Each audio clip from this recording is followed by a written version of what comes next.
अस्सलाम वालेकुम नाज़रीन, प्रोग्राम में खुशामदीद। बहुत कम ऐसे प्रोग्राम होते हैं जिनके अंदर आपकी दिलचस्पी का वो लेवल होता है जो मेरा इस प्रोग्राम के अंदर है। जिन बच्चों को इस निज़ाम ने घरों से निकालकर सड़क पर डाल दिया और स्कूलों में उनको जगह नहीं दी, उन्होंने मुल्क का झंडा इतना ऊंचा जाके लहराया कि शायद बहुत से पढ़े लिखे लोग हसद के मारे जल भुन रहे होंगे कि हमारे हाथों ये काम क्यों नहीं हुआ। पाकिस्तान के स्ट्रीट के बच्चों पर मबनी वो टीम जिसने ब्राजील में होने वाले स्ट्रीट के बच्चों के वर्ल्ड कप में सेमीफाइनल तक अपनी मंजिल पाई और उसके बाद भी आगे जा सकते थे, लेकिन खेल में हार जीत होती रहती है। आज हमारे साथ यहाँ पर मौजूद है बशमूल उस फाउंडेशन के और उस कोच के जिन्होंने इन बच्चों को वहां तक पहुंचाने में बहुत बड़ा रोल अदा किया। आप सबका बहुत बहुत शुक्रिया, आपने मुझे ज्वाइन किया। मैं आपका तारुफ नाज़रीन करवा देता हूँ। पूरी टीम यहाँ पर मौजूद है। मेरे उल्टे हाथ में सैयद अतफान मकबूल साहब मौजूद हैं, आज़ाद फाउंडेशन के वो को रिप्रेजेंट कर रहे हैं। वो फाउंडेशन जिसने इन बच्चों का मामला खेल की हद तक उस वक्त से उठाया हुआ है जब किसी को इन बच्चों के और उनके टैलेंट के बारे में कानो कान खबर नहीं थी। उनके बराबर में राजिक मौजूद हैं, मारीपुर से इनका ताल्लुक है और बहुत टैलेंटेड प्लेयर है। राजिक, आपका भी शुक्रिया। बराबर में सलमान हुसैन है, औरंगी से इनका ताल्लुक है। सलमान, आपका भी बहुत शुक्रिया, आपने हमें ज्वाइन किया। ओएस अली न्यू कराची से, ये भी टीम के एक बड़े अहम कलीदी मेंबर हैं, ये भी मौजूद है। औरंगजेब उसी इलाके से, औरंगजेब आपका भी बहुत बहुत शुक्रिया, आपने हमें ज्वाइन किया। उनके साथ हमारे मौजूद हैं रजब। रजब के बारे में कहते हैं कि इनके छोटे फ्रेम पर ना जाइए, ये बड़ा लीथल है और जब ये खेलता है तो सारे लोग शस्त्र रह जाते हैं। रजब, आपका बहुत शुक्रिया। हेयर स्टाइल आपका बड़ा जबरदस्त है, मुझे बड़ा पसंद आया, इसको मैं कॉपी करने की कोशिश करूंगा। फुटबॉल आपका मैं कॉपी नहीं कर सकता, मेरे में टैलेंट बिल्कुल भी नहीं।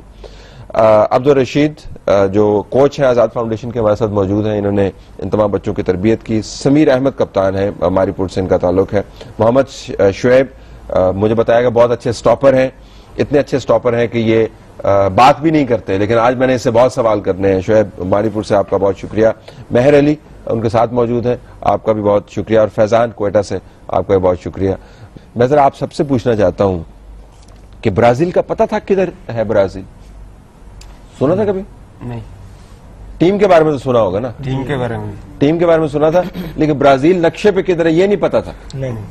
तो करीब लगा आपको मुल्क के दूर जाना पड़ा। बहुत लंबा सफर था जी। बहुत लंबा? कितना लंबा सफर था? 36 घंटे की रास्ता। गली में खेलना क्या होता है, मुझे जरा बताओ। गली में कैसे खेलते हैं? गली में खेलते हैं, पीछे जो मैदान होता है उसमें खेलते हैं। अच्छा, मैदान तो उसके अंदर तो मट्टी वट्टी होती है ना, ये तो बड़े घास वाले मैदानों में खेलते हैं, बड़ा सख्त होता है, पत्थर होते हैं। जी जो पत्थर वाले ग्राउंडों में खेलते थे पहले। हाँ। बड़ी मैदानों में ऐसे ही खेलते थे। हाँ। एक सड़ा हुआ बॉल होता था, उसके ऊपर। सड़ा हुआ बॉल क्या होता है भाई? और जो खराब बॉल होता है, हाँ, उसी बॉल के ऊपर खेलते थे।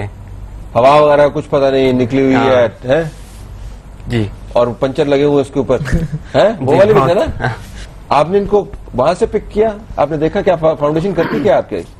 आज़ाद फाउंडेशन स्ट्रीट चिल्ड्रंस पे काम करती है गुज़िश्ता 10 साल से। ठीक। पायनियर ऑर्गेनाइजेशन है और आज़ाद फाउंडेशन नेशनल लेवल पे इस इश्यू को रिकॉग्नाइज करवाया है। अच्छा, एक चीज बहुत इंपॉर्टेंट है समझने की कि स्ट्रीट चिल्ड्रंस की definition, children who connected with street. ठीक। 4 कैटेगरीज है, living, working, out of schools and beggars. ठीक। अच्छा, बैगर्स जो हैं वो कहीं किसी भी पीयर प्रेशर या उसके अंदर हैं, लेकिन ये 3 categories without any guide supervision के हैं। ठीक। तो ये तीनों कैटेगरीज के बच्चे इस टीम में हैं। ठीक। ये बंच ऑफ फ्लावर्स हैं, बहुत जबरदस्त। और जो आज़ाद फाउंडेशन ग्रास रूट लेवल पे जाके काम करती है, 2012 में हमने एक प्रोजेक्ट लॉन्च किया था स्पोर्ट फॉर डेवलपमेंट का। ठीक। इन कम्युनिटीज के अंदर। ठीक। जो आउट ऑफ स्कूल बच्चे हैं but they are ready to come on streets. आप सब में से आप स्कूल में कौन कौन है इस वक्त? आप हैं स्कूल से बाहर? बाकी सारे कभी स्कूल गए नहीं या गए फिर भाग के बाहर आ गए? स्कूल गया था, फिर क्या हुआ? फिर निकल गया। फिर निकल गया? निकाल दिया गया वो दहशतगर्दों ने। तालिबान जो स्कूल था ना, वहाँ पे इलाका सही नहीं था, तो आप फिर निकल आए वहां से। कितने अरसा गए थे स्कूल तुम? तो तकरीबन 7 क्लास में पढ़ा था। 7 क्लास में पढ़ा थे? हाँ। उसके बाद स्कूल छोड़ दिया, तो ड्रॉप आउट हुआ ना? ये ड्रॉप आउट की कैटेगरी के अंदर? ये ड्रॉप आउट हुआ। ठीक। तो उसमें जब 2012 में हमने स्टडी की, ये रिसर्च किया कि बच्चे स्ट्रीट जो लिविंग थे वो इवैक्यूएट हो रहे थे बहुत तेजी से, जो एक ट्रेंड चला था टेररिज्म का उससे, तो हमने ये देखा कि बच्चे जो हैं वो स्लम्स में मूव हो रहे हैं। ठीक। और एक बहुत बड़ी नंबर ऑफ चिल्ड्रंस हैं वो जो 8 घंटे से ज्यादा घर से बाहर रहते हैं और वो किसी वक्त भी किसी भी फैंटेसी के साथ स्ट्रीट लिविंग बन सकते हैं। ठीक। तो हमने कहा एक ऐसा प्रोजेक्ट लॉन्च किया जाए जो इनको कम्युनिटी में रोके और वो स्ट्रीट पे ना आए, क्योंकि आएंगे तो बड़े। ये उस प्रोजेक्ट का नतीजा है। ये उस प्रोजेक्ट का नतीजा है। जरा मैं पूछूंगा सुमेर से, सुमेर ये कप्तानी जो है मुश्किल काम है इस टीम का? बहुत मुश्किल काम है, जिम्मेदारियां होते हैं उस पर। खाली फुटबॉल के हवाले से नहीं, लड़कों को सारा दिन अपने साथ रखना पड़ता है। कोई जगह में जाना होता है उस लोगों को मुझे पूछते हैं, फिर मैं मना करता हूँ या उस लोगों को बोलता हूँ या फिर जाते हैं। तो ये तो दोस्ती यारी भी चाहिए, थोड़ी सी सख्ती भी चाहिए ना। बात मानते हैं तुम्हारी? जी बिल्कुल, मेरे बात कभी इग्नोर नहीं करते थे, मैं जो कहता था वैसे ही करते थे। बड़ी अच्छी बात। वहां पे जाके आपने देखा होगा दूसरी टीमों का टैलेंट।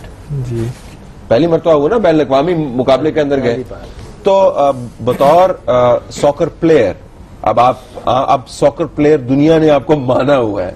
सॉकर प्लेयर तो पहले भी थे, लेकिन दुनिया ने माना हुआ है। दूसरे के टैलेंट में और आपके टैलेंट में कितना फर्क है और क्या फर्क है?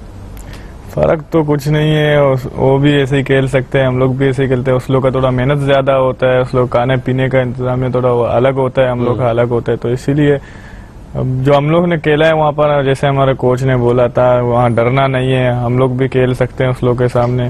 डर के नहीं खेल रहे हम लोग, हिम्मत से खेले हम लोग, जज्बे से खेले। पाकिस्तान के लिए हम लोग खेलने के, ये नहीं कि अपने कराची में खेल रहे हैं, वो कराची में हम लोग ये नहीं सोचा है वहाँ पर कराची में खेल रहे हैं, पाकिस्तान के लिए खेल रहे हैं, अपने कौम के लिए खेल रहे हैं। ये आपने इनको बता के भेजा था और ये फिर कप्तान ने आगे सारों को बताया? बिल्कुल, पाकिस्तान के लिए खेल रहे हैं। बिल्कुल पाकिस्तान के लिए खेल रहे हैं, पाकिस्तान की आवाम के लिए खेल रहे हैं। अगर यहाँ खेल के इंशाल्लाह विन करके जाते हैं, हमारा इंशाल्लाह अच्छा इस्तकबाल होगा और हुआ है अच्छा इस्तकबाल। इंडिया के साथ मैच में तो आपने बड़े गोल किए, कोई कम गोल करने थे क्या आपको? क्या हो गया था? असल में 13 गोल। मैंने इनको ये बोला था कि अगर हम फर्स्ट मैच इस तरीके से खेलें कि जो जितनी टीमें आए ना वो हमसे थोड़ा परेशान हो। क्या चीज आ गई है? क्या ये सब्ज बलाएं आ गई हैं? क्योंकि इंडिया साबका चैंपियन थी, तो इसीलिए अगर इंडिया को हम अच्छे मार्जिन से जीतते हैं तो इंशाल्लाह आगे की टीमें जो जितनी टीमें आई है वो प्रेशराइज होंगी और वो प्रेशराइज होगी। पहला मैच तो स्ट्रेटजी आप बाकायदा बना के, तो सबसे ज्यादा गोल किसने किए इंडिया के खिलाफ? राजिक ने 8 गोल किए इसने। 8 गोल जी। इस पे हम ब्रेक लेते हैं, ब्रेक के बाद आके पूछेंगे हर गोल की क्या तफसील थी। प्रोग्राम में खुशामदीद नाज़रीन। 8 गोल में अभी उधर ही फंसा हूं। 8 गोल भाई, क्या हो गया था? हम लोगों के अंदर एक जज्बात था और प्लानिंग के साथ। जज्बे तो तूफान से 8 गोल आते, जज्बे से तो 1-2 गोल बंदा करता है। जी, पता नहीं क्या हो रहा था, इतने जल्दी जल्दी गोल हो रहे थे। पहला गोल 9 सेकंड में आप बता रहे थे मुझे कर दिया? जी 9 सेकंड में। कि बहुत ज्यादा गोल होते हैं ना, ये तो लगता था कि कोई टीम है ही नहीं दूसरी। यही वो इन्होंने जब सेकंड हाफ में ज्यादा गोल कर दिए 10-11, तो वो एडमिनिस्ट्रेशन जो उसकी वर्ल्ड कप की थी ऑर्गेनाइजर्स, जो फील्ड टीम इनकी कहलाती थी, वो ग्राउंड में आ गई। तो कहने के हाथ पांव तो नहीं बंधे हुए कहीं इंडियन टीम के, और उन्होंने कहा था नहीं इनके हाथ पांव नहीं बंधे हुए, ये 4 टांगों के साथ खेल रहे हैं। दरअसल एक प्लेयर की 4-4 टांगे ना, उससे खेल रहे हैं। नहीं, मैं जनरली जानना चाह रहा था, आपको खुद हैरानी हुई होगी कि कितना वीक डिफेंस है उनका? जी, मैं खुद परेशान हुआ, क्या हो रहा है, कैसे गोल हो रहे हैं, ऐसे मिनटों में गोल हो रहे हैं। मिनटों में गोल हो रहे हैं। और उसके अलावा इस मैच में और किसने गोल किया? औरंगजेब ने किया, 3 औरंगजेब आपने किया, 3 औरंगजेब ने, 2 मेयर ने। ये इस ग्राउंड में हमने खेला था, ये सॉकर सिटी थी, इसलिए थोड़ा मतलब बड़ा था ग्राउंड और हमारी पासिंग भी अच्छी हो रही थी। इस ग्राउंड में हमने हर टीम से खेला है, अच्छा खेला, मतलब ये ग्राउंड थोड़ा भूल रहा था, इसीलिए खेलने में आसानी हो रही थी। मैं आपके शूज देख रहा था कोच साहब, इनके शूज जो है वो बड़े जबरदस्त हैं, लेकिन ये जो भी बता रहे थे, कौन से वाला सड़ा हुआ बॉल, क्या कह रहे थे? सड़े हुए बॉल से, सड़े हुए बॉल के साथ शूज भी सड़े हुए होते होंगे ना आपके? ये कभी कभी शायद ना भी होते हो। नंगे पांव खेले? नंगे पांव खेलते थे। नंगे पांव खेलते थे? नंगे पांव के ऊपर अब आपने नाइकी के शूज चढ़ा दिए अच्छे वाले, तो उससे फर्क पड़ता है इस गियर से? बहुत फर्क पड़ता है। तो किसी की देखो ना, अगर कोई अच्छा ड्रेस करके जा रहा होता है तो बंदे उसको देखें कि कैसा अच्छा ड्रेस करके वो जा रहा है। अगर कोई लोग ऐसे ही ड्रेस पड़ता है तो नहीं, लेकिन परफॉर्मेंस कारकर्दगी में फर्क पड़ता है। पहले मतलब लंगे पांव खेलते थे तो तेज थे, अभी जो शूज पहने हैं तो लेकिन पांव थोड़े भारी हो गए, लेकिन खेलने में शूट मूट किक में सही जाती है। लेकिन आपको भी फर्क महसूस होता है? जी जी। ग्राउंड से भी फर्क पड़ता है? आपने कहा पत्थरों वाला ग्राउंड, वहाँ पे जबरदस्त ग्राउंड था। जी जी। गेंद सही चलता था जी। और गेंद भी घूमता भी ठीक था फिर, है? जी। यहाँ पर आपको ऐसी सहूलियात नहीं थी? जी, सहूलियात तो नहीं थी, ऐसे खेलते थे, कभी पैर में पत्थर लग जाता था या कभी पाँव मुड़ जाता था। वहाँ पे बहुत फर्क महसूस हुआ और पूरी टीम ने बहुत अच्छा खेला, क्योंकि बहुत फर्क होता है पत्थरों में खेलना और ग्रास में, तो इस वजह से बहुत हम लोग को इससे बहुत सेफ्टी मिली, क्योंकि हम जब खेलते थे तो पाँव में कभी क्या लगता कभी क्या, क्योंकि जब जूती होती थी वो भी टूट जाती। ये फर्क था। तो लेकिन टैलेंट इनका जो है, जरा मैं उसके ऊपर आऊंगा, टीम को बना देना, बच्चों को इकट्ठा कर देना एक प्रोजेक्ट का हिस्सा हो सकता है, लेकिन उस प्रोजेक्ट के अंदर से ऐसा नतीजा निकलना, जी, ये आपने तवक्को किया था? वैसे नहीं, हमें एक्सपेक्टेशन नहीं थी। मुझे ये हमने जरूर पूरे रास्ते जो 23 घंटे और उससे पहले 3 महीने जो इन्होंने कैंपिंग की है अपनी खास तौर पे, और 1 मंथ जो रेजिडेंशियल कैंपिंग है उसमें तमाम न्यूट्रिशन और डाइट्स वगैरह का था। हर मैच जब मैं मुलाकात करता था मैं कहता था भाई किसी से जीतो ना जीतो, कम से कम ये जरूर रखना कि कौम की इज्जत का ख्याल रखना है हमने वहाँ पे, पाकिस्तान के लिए खेल रहे हैं, सबसे बड़ी बात ये ये रियलाइजेशन इनमें पैदा की गई काउंसलिंग के जरिए। इनकी ट्रेनिंग्स इस किस्म की हुई, और कुछ ऑर्गेनाइजेशन थी हमारी पार्टनर, उन्होंने इनकी ट्रेनिंग भी काफी अच्छी की है। राइट टू प्ले का ऑर्गेनाइजेशन है, उन्होंने भी इनकी काफी अच्छी ट्रेनिंग की है। तो उस ट्रेनिंग से कम इन्हें यह अंदाजा हुआ कि अगर कोई कम्युनिकेशन कोई गैप है वो खत्म हो सके। सेकंड ये कि स्किल्स कोच काफी अच्छे, और जहाँ इनकी आपने नेशनल लेवल खेली है पाकिस्तान के अंदर? हाँ जी, पाकिस्तान फुटबॉल ठीक। और इन्होंने काफी हेल्प की, और खास तौर पे जिस इलाके में इनकी रेजिडेंशियल कैंपिंग थी वो है ही फुटबॉल के हवाले से काफी मशहूर है। तो इन्होंने, मुझे खैर एक्सपेक्टेशन हमें इतनी नहीं थी, लेकिन जब इन्होंने पहला मैच बहुत शानदार तरीके से वहां खेला, उसके बाद ये खुद बहुत कॉन्फिडेंट हो गए थे। उसके बाद एतमाद, सलमान जरा आपसे पूछूं, एतमाद का क्या लेवल था आपको? एतमाद का ये लेवल था जैसा हम एक दूसरे पे भरोसा करते हैं, एक दूसरे पे भरोसा करते हैं। हाँ, मतलब हम पूरी टीम में एक हाथ है। हम जिस तरह पहला मैच हम लोग खेल रहे थे, हमने सबसे पहले तिलावत की। तिलावत करने के बाद हम लोगों ने कौमी तराने चले हुए, दुआ की अल्लाह ताला से हमें, मतलब हम अपनी कौम का और अपनी इज्जत और अपनी कौम का इज्जत हमारे हाथ में। बड़ी बात। अब टेंशन थी पहले मैच की? टेंशन तो एक उस हिसाब से थी कि अगर हमसे कोई गलती हो जाएगी तो वो उस टाइम पे बहुत खतरनाक होगी, लेकिन फिर भी हमारे कप्तान और कोच ने हमें यही समझाया था कि कोई डर नहीं रखना है, क्योंकि जैसे वो खेलते हैं वैसे आप भी खेल सकते हो। पाँव उनके भी वही है, आपके भी वही है। बड़ी बात। और स्टार्ट में अटैक करना है, तो हमने जब हमारे राजिक ने अटैक शुरू किए तो वो वैसे ही डाउन हो गए, तो अटैक करना ज्यादा जरूरी था। अच्छा सर, इंडिया के मैच में, दूसरे मैचेस के अंदर भी रजब, आपको सबसे मुश्किल मैच कौन सा? आपने सारे मैच खेले? जी। सबसे मुश्किल मैच कौन सा लगा? सबसे मुश्किल मैच ये फिलीपींस था और अमेरिका का। तो अमेरिका का मैच क्यों मुश्किल था? तगड़े बच्चे तगड़े थे, उनके जिस्म वगैरह में से सब जानदार थे, सब बड़े बड़े थे, और तुम सबसे छोटे सब बड़े बड़े थे, और तुम सबसे छोटा। तो फिर तो उनको देख के घबराहट नहीं? नहीं, घबराहट तो नहीं थी। कुछ हमें पहले भी होता बोला तो जितने भी बड़े हो अपना हौसला नहीं आता चाहिए। तो फिर पकड़ा ही नहीं दिया बॉल के साथ उनको? तो किस पोजीशन पे खेलते हो? Right full back. अच्छा, वो मैच इसको कार्ड वार्ड भी मिला था? येलो कार्ड मिला था। तो येलो कार्ड तो उसको देते हैं जो धक्के वक्के मारता है। हाँ, ये फिलिपीन को बॉल इतने ना पाँव में फंसा दी, वो गिर गया था। हाँ। ये इसने 4-5 शूट्स उसको बॉल के बाद कोशिश की, और इतनी फ्रिकंडी मारी इसने कि वो मर जाता अगर इसको रोकते नहीं तो। ये किस किस्म का फुटबॉल है भाई? उसके ऊपर येलो कार्ड मिला। कह रहे तो ये क्या लगा कि मैं तो बॉल को मारूं, उसने बॉल को दबाया हुआ है। हाँ तो जाहिर है बॉल को दबाया हुआ तो फिर उसका कोई ना कोई नुकसान तो होगा ना। अच्छा टाइम कम रह रहा था तो उसने कहा ऐसा ना टाइम खत्म हो जाए। बच्चा है जाहिर बात है, इसने कहा क्योंकि कोच और कैप्टन टाइम लूज नहीं करना है और बॉल कहीं छोड़नी नहीं है, बॉल पे ग्रिप रखनी है। तो उसने बॉल दबा ली और वो लेट गया। तो ये बॉल को हिट करने के चक्कर में 3-4 ने शूट मार दी। मेहर आप जरा बताएं कि आपके लिए कौन सा मैच जाती तौर पर मुश्किल था और क्यों? मुश्किल तो मेरे लिए कौन सा भी मैच नहीं था मुश्किल, क्योंकि हम लोगों के अंदर प्रेशर नहीं था। नहीं मेरे अंदर प्रेशर था, नहीं पूरे टीम के अंदर। मुश्किल कोई मैच नहीं था, सिर्फ एक मैच में थोड़ी अटकी हुई वो जो उसके आगे फिलिपीन था, उसके आगे थोड़ा हो गया। फिर भी उसके आगे भी हम लोगों ने मैच निकाले, लेकिन और प्रेशर कोई भी नहीं था किसी के आगे नहीं। अच्छा अब आप सब की ना बड़ी बात हो रही है, दुनिया के अंदर भी बात हो रही है, माशाल्लाह आपने परफॉर्मेंस, पाकिस्तान के अंदर भी बात हो रही है। आप ये तवक्को कर रहे थे कि जीत के आएंगे तो इतनी इज्जत मिलेगी, इस तरह होगा? जब कोई महसूस नहीं कि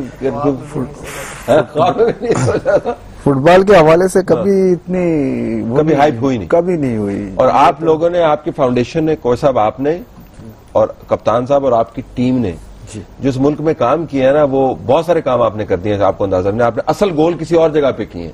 ये जो आप कहते हैं फुटबॉल को आपने पाकिस्तान के अंदर आप लोगों ने मुतारफ करवा दी, ये मैं आपको बिल्कुल सच्ची बात कर। इससे पहले फुटबॉल जो है बिल्कुल एक यतीम किस्म का खेल समझा जाता था ऑफिशियल लेवल के ऊपर। आप लोगों ने फुटबॉल को ना उनके बहुत सारे माँ बाप फराहम कर दिया। हर कोई फुटबॉल की बात करना चाह रहे हैं। जरा इसको आगे लेके चलते हैं। बहुत सारी कमिटमेंट्स भी दी गई हैं। अभी तक जो वादे हुए हैं उनकी लिस्ट तो जरा मुझे बताएं ताकि रिकॉर्ड का हिस्सा रहे। मैं आपसे सुनना चाहता हूं कि आप लोगों से मुतल्लक क्या क्या वादे, मुख्तलिफ जिस लेवल पर भी, वो क्या क्या वादे हुए, ताकि मैं लिख लूं, फिर महीने बाद मैं पूछूं कितने वादे पूरे हुए। इसमें सबसे पहली जो कमिटमेंट है फैसल सालेह साहब की तरफ से हुई है। क्या हुई है? मैं लिख रहा हूं ताकि डायरी में। 5 लाख रुपए सारी टीम को? जी। कम से कम 5 लाख रुपए एक एक बंदे नहीं को? तो उन्होंने तो मीडिया में ये कहा कि जी बजट ही नहीं होता, बड़ी मुश्किल से हमने। हाँ बजट इनके लिए नहीं होता, बाकी सब काम होगा। अच्छा 5 लाख चल लिख लेते हैं। और दूसरा सिंध असेंबली में ये गए तो सिंध गवर्नमेंट ने जो है 2 लाख रुपए पर बच्चा जो है वो 2 लाख पर बच्चा कहा है कि हम उन्हें देंगे। ये किस लेवल पर कहा है? प्रोविंशियल लेवल पे। ठीक। और शर्जील इनाम साहब ने जो है उसे अनाउंस किया था, शर्जील मेमन ने। जी। वहीं पे जो है एक साहब थे जो मिनिस्टर भी हैं यूथ के, उन्होंने कहा है 5 लाख रुपए के लिए, सारे बच्चों के लिए, सारे बच्चों के लिए 5 लाख रुपए मिला के। ठीक है। नॉट और उसके अलावा जो कमिट है वो बिलावल भुट्टो साहब ने की है। अल्लाह खैर करे। वो क्या कमिटमेंट की? 1 लाख रुपए सबके हैं, 1 लाख रुपए। उससे मुलाकात भी हुई ना आपकी? जी। बिलावल भुट्टो साहब से? जी। बातचीत हुई? जी। अब मैं आपको बताऊं वहां पे क्या हुआ तो आप फिर आप कहेंगे कि आप ये क्या बातें कर रहे हैं। चलो छोड़ दें। बिलावल भुट्टो साहब ने क्या किया? कोई इंटरनेशनल कौन सा प्लेयर है जो आएगा? मैराडोना आएगा। मैराडोना तो कहता कि पाकिस्तान को फुटबॉल खेलना ही नहीं आता। जी। तो वो आएगा? वो आएगा ने अब सिखाने के लिए। अब सिखाने के लिए आएगा। तो वो ठीक है। उसके अलावा जो है वो 1 लाख रुपए जो है वो पर बच्चा। ये बिलावल साहब की तरफ से? जी बिलावल साहब की तरफ से। और फिलहाल तो ये तालीम के लिए? हाँ एजुकेशन के लिए निसार खोड़ो साहब ने कहा है। ठीक है। कि एजुकेशन जो है टिल ग्रेजुएशन जो बच्चा पढ़ना चाहे उसको गवर्नमेंट बर्दाश्त। सच्ची बात बताएं, ये ना कहें कि टीवी बैठे हुए पढ़ना चाहते हैं आप कि नहीं पढ़ना चाहते? जेन्युइनली मुझे बताएं। बिल्कुल बच्चा पढ़ना। एक प्रॉब्लम है सिर्फ ये, थोड़े से हेजिटेट है ये बड़े जो हो गए ना, ये कह रहे हैं होगा किस तरह। जनरली तो निजाम बना हुआ है, वो तो आपको कच्ची पक्की वाले कायदे उस तरह नहीं पढ़ाएंगे। वो तो एक निजाम बना हुआ। वही मैंने भी इनको कहा कि तुम परेशान हो, क्योंकि वहां जाके जो कम्युनिकेशन बैरियर रहा है उससे ही है। अच्छा अब प्रोफेशनल फुटबॉलर बनना चाहते हैं। अच्छा वहां पे भी कुछ हमारे दोस्त जो हैं वो आए हुए थे इंग्लैंड वगैरह से भी, कुछ क्लब्स के भी लोग थे। तो इन्होंने देखा कि ये जो इनका माइनस पॉइंट है इसको ये दूर करना चाहते हैं, लेकिन बगैर किसी उसके घबराए हुए। हाँ घबरा देखिए ये तो जिस तरह आपने अपनी इतनी छोटी उम्र के अंदर इतनी गेम सीख ली है, तो तालीम को भी जल्दी सीखने के बना हुआ निज़ाम को इतना मुश्किल नहीं है, जरा उसके ऊपर आपकी तवज्जो चाहिए होगी। ब्रेक लेते हैं नाज़रीन, ब्रेक के बाद और भी बातें करेंगे पाकिस्तान के उन बच्चों से जिन्होंने मुल्क का झंडा बहुत ऊपर जाकर लहराया है, वो झंडा जिसके साए तले बदकिस्मती से निज़ाम की खराबी की वजह से उनको इससे पहले कुछ मिलता नहीं था। प्रोग्राम में खुश आमदीद नाज़रीन। ब्राजील से पाकिस्तान का झंडा लहराते हुए पाकिस्तान के street children football world cup के अंदर सेमीफाइनल क्वालिफाई करने के बाद हमारी टीम वापस आई है और हमारे साथ स्टूडियो में मौजूद है। तालीम की बात कर रहे थे, आप में से कोई मुझे बताए, कोई भी बताए कि आपका क्या खदशा है कि हम बड़े हो गए, तालीम क्यों नहीं हम हासिल कर, अपने मुंह से मैं आपसे सुनना चाहता हूँ, क्या खदशा क्या है, जरा पता चले ताकि उसके मुताबिक हम फिर जवाब दें। आपको क्या खदशा है आप बताएं कि तालीम आपके ख्याल में मुश्किल लग रहा है कि आप फिर से स्कूल जाऊंगा मैं, और ये परेशानी है? अब ये तो मुश्किल लग रहा है। हाँ ठीक है, ठीक है, और वो होता है, वो हर एजुकेशन जब आप जरा देर से शुरू करते हैं तो उसके अंदर आपको ये हिचकिचाहट होती है, लेकिन भाई जहाज के अंदर भी जब बैठे थे तब आपको अजीब ही लग रहा होगा ना? जी। क्या अजीब लग रहा था जरा? अजीब अजीब गाने थे यहाँ से दुबई तक सही थे, हाँ। वहाँ से ब्राजील तक पता नहीं क्या क्या दे दिया आपने तो बताया नहीं था कि इनके फूड स्पेसिफिक क्या आपने तो सब खाए हैं जी, क्या क्या खिलाया? वो कुछ पता नहीं चल रहा। अब वो उन्होंने ऑफर की, जारी बात है जो उनके मैंने, अब वो थोड़ा सा डिस्टेंस वगैरह से बैठे थे। मैं कह रहा था एक को तो मैंने कहा मैंने फिश मत लो, तुमसे फिश, अब ये फिश जरा शौकीन है खाने के, अब आपको तो अपनी मछली की आदत पड़ी है भाई इधर की। हाँ, उन्होंने शायद मछली वैसे ही होगी, जब मछली मिल गई तो वो दूसरी हो गई। अच्छा, उसकी तो इतनी हालत खराब हो गई रजब की कि कहने लगा कि वापसी पे इसने किया कि अब मैं जहाज में खाना नहीं खाऊंगा। मैंने कहा अच्छा क्या करोगे?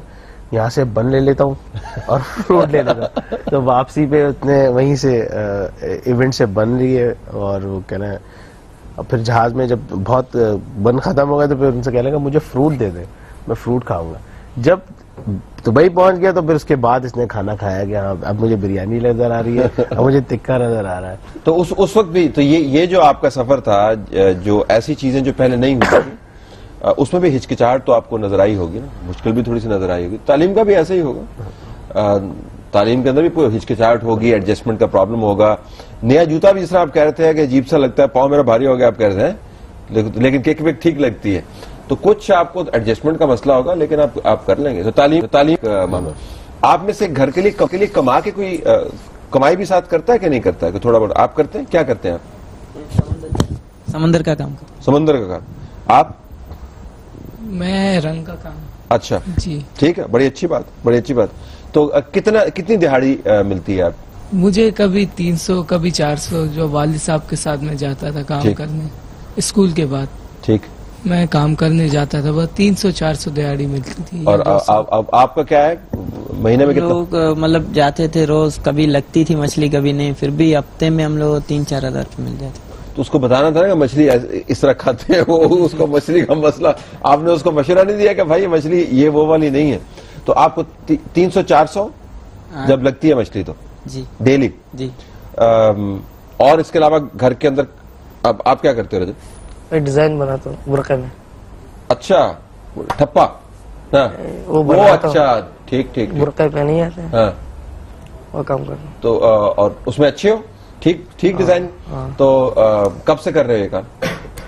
मुंह पे वो तो बचपन से जो मैं तो पैदा हुआ था वो तो काम था मुझे पैदा होता क्या पहले दिन से शुरू कर दिया सीना? नहीं, मैं तो जब जब से होश संभाला यही काम कर रहे हैं। तो आपके घर वाले भी इसी काम के अंदर हैं या आपने ये? मैं खुद काम कर, वो भाई काम करते हैं। तो इससे कितने पैसे बनते हैं? वही एक बुरका के कभी 100 रुपए, 80 रुपए का, 50 रुपए का। ठीक है, तो ज़ारा ये तो इस काम में है, अब ये प्रोफेशनल टीम की तरफ जा रहे हैं जी, बिल्कुल ट्रेनिंग, बिल्कुल। तो वो जो मनी साइड है घर चलाने के लिए, उसका क्या इंतजाम? इसमें ये भी रेगुलर नहीं था, मतलब कभी कभार जस्ट फॉर के एंगेज रहे, और पेरेंटल गाइडेंस के साथ, वो भी हमने इनकी फैमिलीज के साथ काफी काउंसलिंग वगैरह सेशंस के साथ, ताकि ये एंगेज रहें, कहीं और ना हो। जब कम्युनिटी में हमने काम शुरू किया तो ये इनरोल होना शुरू होगा ऑटोमेटिकली, उन कम्युनिटीज के अंदर जहाँ पे ये बड़ी तादाद में बच्चे आ रहते थे। तो अब ये रेगुलर कोई सोर्स, इनकी फैमिली डिपेंडेबल नहीं थी इन पे, क्योंकि वो कुछ इनमें से बच्चे जिनकी ब्रोकन फैमिलीज हैं, कुछ डिफरेंट इश्यूज हैं बहरहाल अपनी जगह, तो वो इन्होंने काफी अब एक कम से कम इनकी फैमिली का कंसर्न हमारे साथ बिल्कुल क्लियर था। उनका कम से कम कोई रास्ता तो नजर आ रहा है, कुछ करने तो जा रहे हैं, मतलब कहीं इंगेज तो हैं, उनकी सेटिस्फेक्शन ये थी। लेकिन अब माशाल्लाह दे प्रूफ देमसेल्फ, तो अब और मुतमईन है। तो राज़िक, अब इस तजर्बे के बाद आपको लगता है कि आपको कुछ और करने की जरूरत है? जी। क्या? आगे फुटबॉल खेलना है, सीनियर टीम में, पाकिस्तान के सीनियर टीम में खेलना है। पाकिस्तान की सीनियर टीम बनानी है भाई, आपने खेलना नहीं है उसके अंदर। उसमें खेलेंगे तो उसको तो आप हरा देंगे, तो आराम से, वो तो अब खेलने का इश्यू नहीं है। अब आपने पाकिस्तान की टीम को बैनुल अक़वामी मयार पर लेके जाना है, ये है ना आपका गोल। तो इस किस्म का कोई इसको ऊपर लेके जाना है कि इधर ही बस छोड़ देना? नहीं, ऐसा नहीं है, क्योंकि उसकी वजह यह है कि कोई इंडिविजुअल से नहीं, एक ऑर्गेनाइजेशन है। हम हर वेस में बात कर रहे हैं। अच्छा, ये जो है ये तो एम्बेसडर्स हैं उन लाखों बच्चों की जो कराची पाकिस्तान में है सड़कों पे। हमारी पोस्ट एक्टिविटी ये है कि ये अभी ये पूरे पाकिस्तान में डिफरेंट शहर्स में विजिट्स करेंगे और अपनी तरह जितने और बच्चे हैं उनको मोटिवेट करेंगे कि अपने आप को स्ट्रीम लाइन में लेकर आए और कहीं नेगेटिव उसमें इन्वॉल्व होने की बजाय। अब आप दूसरे शहरों में जा रहे हैं? जी, शायद जाना है ना साथ, वहां पे जाके खामोश नहीं बैठे रहना, क्योंकि दूसरे बच्चे आपको सुनना चाहते हैं ना, ये वो आपसे जानना चाहते हैं कि यार ये हमारे जैसे बच्चे हैं, जब ये काम कर सकते हैं तो हम क्यों नहीं काम कर सकते। तो कौन से शहर में आप जा रहे हैं? अब यहाँ से सिलसिला शुरू होगा। सिंध में 2 शहर हैं, हैदराबाद भी है, इसमें लाड़काना भी है, उसके अलावा लाहौर है। तकरीर शुएब से करवानी? हाँ, इंशाल्लाह। है तकरीर कर लोगे? माइक पे खड़े होके हाथ ही लाना होता है यार, क्या करना होता है। अच्छा, बच्चों को अगर तुमने, जो पाकिस्तान के बच्चे दूसरे जो आपको देख रहे होंगे, जिनके लिए अब आप हीरो बन गए, बिल्कुल सारे मुल्क के लिए हीरो है, उन बच्चों के लिए बिलखुसूस हीरो, उनको अगर बताना हो तो क्या बताएंगे?